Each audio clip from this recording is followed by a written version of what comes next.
భయపడని వారికి చివరి ఘడియ ఇదే. దైవాన్ని నమ్మిన క్రైస్తవులకు మేలు కొలుపే ఇది. ఈ ప్రకృతే దేవుని ఆయుధం, ఈ ప్రకృతే దేవుని ఆయుధం. మార్పులేని మనిషిని శిక్షించడానికి మనిషిపై వస్తుంది ఈ ప్రళయం. తన లెక్క పూర్తయినంత వరకు ఆగది ప్రళయం. మార్పు పొందు ఈ దినం, లేకపోతే తుది దినం.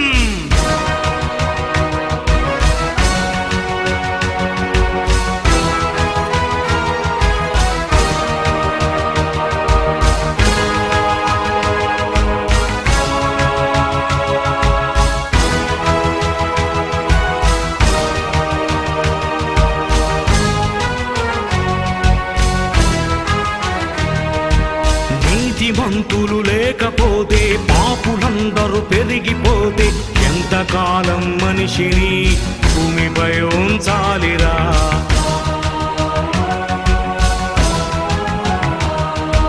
మనిషి కోసం పరితపించే దేవుడిని ప్రక్కనే పెడితా. మనిషిని ఈ భూమిపై ఎందుకు ఉంచాలిరా?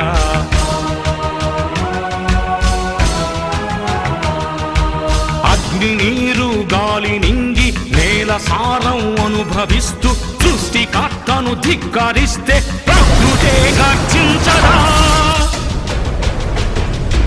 ప్రకృతే కన్నెర్ర చేసిందా?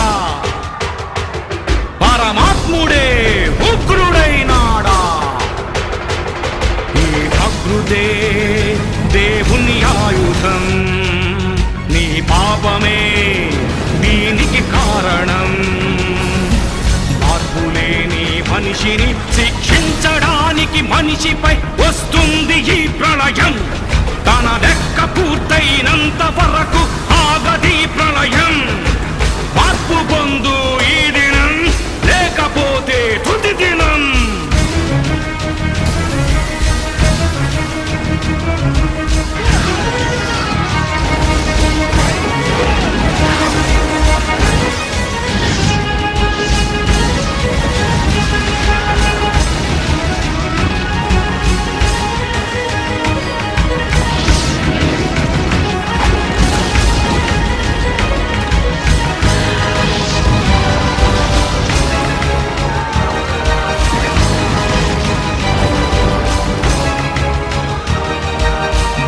మనిషిని చంపుతుంటే, ఉగ్రవాదం పెరుగుతుంటే, నరుడు మృగముగా మారితే ఎందుకు ఉంచాలిరా?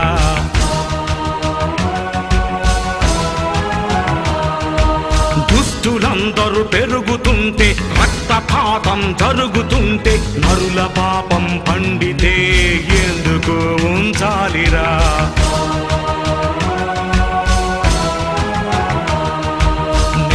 నాదని, నింగినాదని, దేవుడంటే లెక్కలేదని సృష్టికర్తను ధిక్కరిస్తే ప్రకృతే గర్జించదా?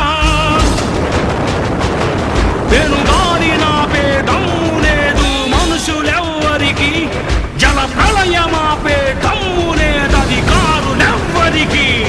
ఈ ప్రకృతే దేవుని ఆయు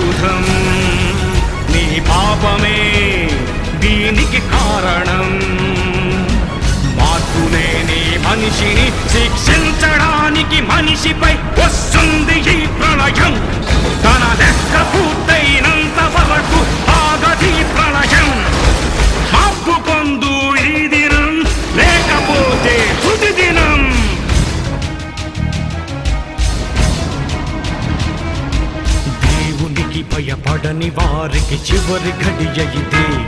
దైవాన్ని నమ్మిన క్రైస్తవులకు మేలు కొలుపే ఇది.